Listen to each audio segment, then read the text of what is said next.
देखिए दोस्तों, ये ज्योग्राफी का बहुत इंपॉर्टेंट चैप्टर है। अर्थ के इंटीरियर के बारे में आज हम डिस्कस करेंगे। तो मैं शुरुआत एक डायग्राम से करता हूँ कि देखिए जो हमारा अर्थ है उसे हम गहराई में जा रहे हैं, मतलब ग्राउंड में निचले हिस्से में जा रहे हैं। तो उसमें देखिए निचले हिस्से में क्या क्या मिलता है, क्रस्ट मिलता है, मेंटल मिलता है और कोर मिलता है। अब देखिए जो हमारा क्रस्ट का हिस्सा है वो सरफेस है। अब सरफेस में क्या है, सरफेस में हमारा सिर्फ लैंड का हिस्सा नहीं है, लैंड के हिस्से के बाद हमारा जो ओशियन का हिस्सा है, ओशियन में तुम्हारे भूमि पर ही है। लेकिन देखिए अब सरफेस से जो 34 किलोमीटर की जो गहराई है वो हमारा ओशियानिक क्रस्ट कहलाता है, और बाकी जो जिस लैंड पे हम रह रहे हैं वो हमारा सरफेस कहलाता है। अब देखिए ये क्रस्ट का हिस्सा हो गया, ये मेंटल हो गया और एक कोर हो गया। अब मेंटल क्या है, मेंटल भी दो हिस्सों में बटा हुआ है और कोर भी हमारा दो हिस्सों में बटा हुआ है। तो जो हमारा मेंटल है, अब देखिए उसका टोटल जो डेप्थ है, मतलब किलोमीटर में देखो 2900 किलोमीटर है, और आप माइल्स की बात करें तो 1800 माइल्स है। अब देखिए जो हमारा अपर मेंटल है वो लगभग 700 किलोमीटर का है, और हमारा उसी के साथ लोअर मेंटल है। जो हमारा मेंटल है वो मुख्य रूप से किस मटेरियल से बना है, तो सीमा से बना है। सीमा मतलब सिलिकॉन और मैग्नीशियम। अब बात करें कोर की, तो देखिए कोर में हमारा आउटर कोर है और इनर कोर है। तो जो हमारा आउटर कोर है, कोर का जो ऊपरा हिस्सा है वो है 6371 किलोमीटर, और अगर आप माइल्स की बात करें तो वो है 3200 माइल। उसके बाद जो इनर कोर है हमारा वो है 6400 किलोमीटर का, जो कि मुख्य रूप से किस चीज का बना है, नीफे से बना है। नीफे मतलब निकल और फेरस मतलब आयरन। और यही कारण है कि जो हमारा इनर कोर है वो सॉलिड फॉर्म में है, और जो हमारा आउटर कोर है वो थोड़ा सा लिक्विड फॉर्म में है। और जो इनर कोर है वो एकदम ठोस है, उसका कारण क्या है, हमारा नीफे, निकल और आयरन। अब देखिए हम इसको डिटेल में बात करते हैं, यहाँ पे पॉइंट्स के रूप में आपको समझाता हूँ मैं। ये देखिए हमारा अर्थ का इंटीरियर। अब देखिए जो कॉन्टिनेंटल क्रस्ट है, मतलब जो कॉन्टिनेंट है, लैंड वाला हिस्सा है, वो उसकी जो थिकनेस है, वो मोटाई है, वो ओशियनिक क्रस्ट से ज्यादा है। अब देखिए जो ओशियनिक क्रस्ट है वो भी कॉन्टिनेंटल से ही निकला है। देखिए उसके बाद देखिए जो ओशियनिक क्रस्ट होते हैं वो मेड ऑफ रिज, जिसको बोलते हैं MOR, आपने पढ़ा है, मैं आपको आगे पढ़ाऊंगा। तो वो जब धरती फटती है, लावा निकलता है, तो उसके अंदर से मेड ऑफ रिज बनता है, तो वही कहीं ना कहीं ओशियनिक क्रस्ट का फॉर्मेशन करता है। उसके बाद देखिए जो ओशियनिक क्रस्ट होता है वो सीमा से बना होता है, जो कॉन्टिनेंटल क्रस्ट होता है वो सियाल से बना होता है। अब देखिए CC OC mantle core. CC मतलब कॉन्टिनेंटल क्रस्ट, किस चीज से बना है, सियाल से। सियाल मतलब silicon aluminium. OC oceanic crust किस चीज से बना है, सिलिकॉन मैग्नीशियम से बना है। मेंटल सीमा से बना है, सिलिकॉन और मैग्नीशियम से बना है। और जो हमारा कोर है वो नीफे से बना है। कोर मतलब एकदम निचला हिस्सा। अब ये देखिए, अब ये जो आपको यहाँ पे छोटा सा चार्ट दिख रहा है, होल अर्थ और अर्थ क्रस्ट। होल अर्थ की बात करें मतलब जो हमारी पूरी पृथ्वी है, होल अर्थ। अर्थ क्रस्ट सिर्फ ये हमारा इतना ऊपरी हिस्सा, ठीक है। तो देखिए इसमें क्या होता है, कंपोजिशन की बात कर रहे हैं। देखिए हमारी पृथ्वी जो मिनरल से बनी है, और इसीलिए हमें आज हर जगह कहीं ना कहीं मिनरल्स मिलते ही रहते हैं। आयरन, ऑक्सीजन, सिलिकॉन, मैग्नीशियम और निकल। आयरन देखिए क्या है, 35% है, ऑक्सीजन 30% है, सिलिकॉन 50% है, मैग्नीशियम 13% है, और जो निकल है वो हमारा 2.4% है, मतलब कि सबसे कम है। ये तो बात हो गई हमारे होल अर्थ की, मतलब कि पूरी पृथ्वी की। और देखिए आपको बता दूं मैं कि जो हमारी पृथ्वी है उसका स्ट्रक्चर क्या है, काफी कंफ्यूजन रहता है बच्चों में। उसका स्ट्रक्चर है जिवाइड। जिवाइड मतलब आप स्फेरिकल बोल सकते हैं, मतलब कि हल्का सा चिपटा आकार का है, मतलब कि एकदम गोल नहीं है, आप कुछ ऐसे कह सकते हैं, कुछ इस आकार की हमारी पृथ्वी है। अब देखिए हम अर्थ क्रस्ट की बात करें, मतलब ऊपरी हिस्से की। Oxygen, silicon, aluminium, iron, magnesium. Oxygen 46% है, मतलब जहां हम लोग रह रहे हैं उसमें जो ऑक्सीजन सबसे ज्यादा है। सिलिकॉन 28% है, अल्युमिनियम 8% है, आयरन 5% है, मैग्नीशियम 4% है।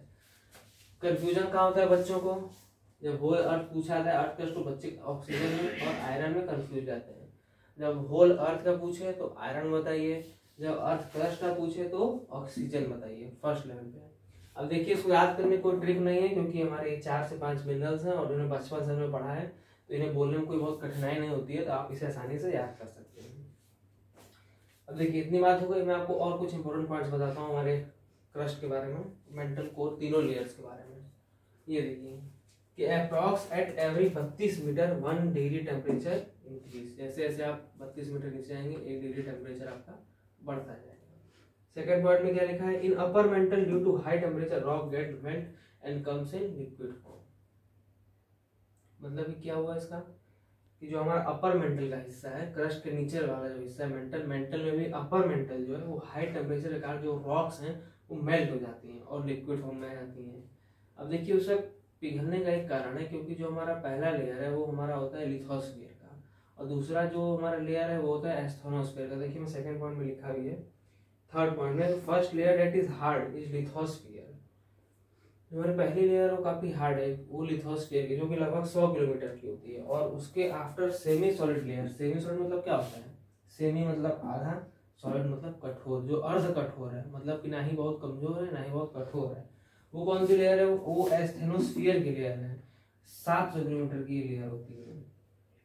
अब देखिए जो हमारे हार्ड रॉक पिघल जाते हैं लिथोस्फीयर वाले, वो लिथोस्फीयर की ही वजह से होते हैं क्योंकि इसमें सारी एक्टिविटीज हमारी होती रहती हैं, लावा गर्म होना इत्यादि। अब देखिए semi solid due to high temperature and pressure. अब देखिए सेमी सॉलिड क्यों है, जो सेमी सॉलिड बात हो रही है हमारी एस्थेनोस्फीयर की, सेमी सॉलिड क्यों है, क्योंकि उसके ऊपर हाई टेम्परेचर और प्रेशर है, बहुत ही अत्यधिक मात्रा में हम तापमान है, और उसमें बहुत ही अत्यधिक मात्रा में उस पर दबाव भी पड़ रहा है ऊपर से।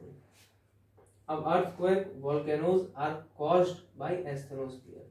जो हमारी प्राकृतिक आपदाएं हैं जैसे लावा निकलना, वोल्केनोज, अर्थक्वेक देखिए मैं इस अगले टॉपिक में अर्थक्वेक ही आप लोग को बताऊंगा, तो उसमें आपको सारी चीजें क्लियर हो जाएंगी कि प्लेट कैसे खिसकती हैं, कितने टाइप के अर्थक्वेक आते हैं, ओशियन अर्थक्वेक, कॉन्टिनेंटल अर्थक्वेक, कौन सा खतरनाक है, कौन सी किसकी कितनी रेंज है, मैं आपको सब चीज बताऊंगा। तो देखिए जो अर्थक्वेक और वोल्केनोज आने का मेन कारण है वो एस्थेनोस्फीयर की लेयर है, क्योंकि एस्थेनोस्फीयर की जो लेयर होती है वो स्टेबल नहीं है, वो कॉन्स्टेंटली इधर उधर चलती रहती है लावा की वजह से।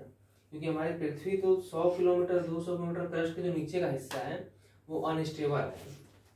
अब देखिए हम बात करते हैं लोअर मेंटल की, ये क्रस्ट की बात हो गई, मेंटल की बात हो गई, मेंटल में लोअर मेंटल है more rigid than asthenosphere probably due to great pressure. अब देखिए जो हमारा मोर रिजिड देन एस्थेनोस्फीयर, जो ऊपरी लेयर है अपर मेंटल वाली, उससे जो लोअर मेंटल का हिस्सा है वो मोर रिजिड मतलब क्या है, वो अधिक कठोर है, एस्थेनो ऊपरी हिस्से से ज्यादा कठोर है क्योंकि उस पर और अत्यधिक दबाव पड़ रहा है। देखिए दबाव पड़ने का ये कारण आपको बता दूं मैं कि आजकल आपने यूट्यूब में वीडियो में देखा होगा कि जो बड़ी बड़ी बिल्डिंग्स बनती है 20 फ्लोर की, 30 फ्लोर की, 40 फ्लोर की, तो 20-20 टन के, 50-50 टन के वो आयरन के जो बना के, आयरन के पिलर टाइप बना के वो क्रेन से बार बार नीचे गिराते हैं, बार बार नीचे गिराते हैं, ताकि जो हमारा सॉफ्ट हिस्सा है वो दब जाए और हमारी जो बिल्डिंग की नींव है वो काफी मजबूती से उठे। तो उसी कारण से देखिए दबाव पड़ते पड़ते जो हमारे लोअर मेंटल का हिस्सा है वो काफी रिजिड मतलब कठोर होता है। अब देखिए इसमें लोअर मेंटल में सेकंड पॉइंट हमारा क्या बताया जा रहा है कि it is mesosphere, it consist mainly of ultramafic silicates. अब देखिए एस्थेनोस्फीयर, लिथोस्फीयर हो गई, एस्थेनोस्फीयर हो गई, अब क्या है जो लोअर मेंटल का हिस्सा है उसको हम लोग क्या कह रहे हैं, मेसोस्फीयर कह रहे हैं। इसमें क्या होता है, अल्ट्रामैफिक सिलिकेट्स होते हैं, ये कुछ ज्यादा इंपॉर्टेंट पॉइंट नहीं है, आप इतना जान लीजिए कि बस इसमें मेसोस्फीयर में अल्ट्रामैफिक सिलिकेट्स पाए जाते हैं। अब देखिए हमारा क्रस्ट हो गया, ओशियनिक क्रस्ट आपको बता दूंगा मैं अगले वीडियो में। मेंटल का अपर मेंटल समझा दिया, लोअर मेंटल समझा दिया, अब हमारे कोर की बात आती है जो हमारे पृथ्वी का सबसे निचला हिस्सा है। देखिए ज्यादातर लोग आपको बस क्रस्ट मेंटल कोर बताते हैं, लेकिन मैं आपको क्रस्ट मेंटल कोर में भी काट काट के बता दिया, और ये पूरा हिस्सा मैं आपको एनसीईआरटी से पढ़ा रहा हूँ, इससे एनसीईआरटी से बाहर कुछ नहीं है, एक एक तथ्य हमारे एनसीईआरटी के हैं। अब देखिए मैं कोर करंट डिस्कस करता हूँ आपसे, तो कोर क्या है, outer core is in liquid phase. Outer core मतलब क्या होता है, जो ऊपरी कोर है हमारा, आउटर कोर जो हिस्सा है 6371 किलोमीटर का जो हिस्सा है वो हमारा लिक्विड फेज में है। लिक्विड फेज मतलब क्या है, वो हिल डुल रहा है, तैर रहा है, चल रहा है। जो इनर कोर है वो रिजिड फॉर्म में है। जो हमारे लास्ट हिस्सा है इनर कोर, 6400 किलोमीटर का हमारा इनर कोर का हिस्सा है जो कि नीफे से बना हुआ है, निकल और फेरस मतलब कि आयरन, इन दोनों कंपोनेंट से हमारा इनर कोर का हिस्सा बना हुआ है, वो क्या है, काफी रिजिड फॉर्म में, काफी कठोर फॉर्म में है। और थर्ड पॉइंट क्या है, कंसिस्ट ऑफ आयरन, निकल एंड सल्फर। देखिए सल्फर थोड़ी कम मात्रा में पाया जाता है, इसीलिए लास्ट में है। हमारा इनर कोर का हिस्सा है जो आपको पहले बता चुका हूं, नीचे से बना है, वही थर्ड पॉइंट हमारा एक्सप्लेन कर रहा था। तो दोस्तों ये था हमारा अर्थ का इंटीरियर। अब मैं अगले वीडियो में आपके लिए अर्थक्वेक लेके आऊंगा। Thank you.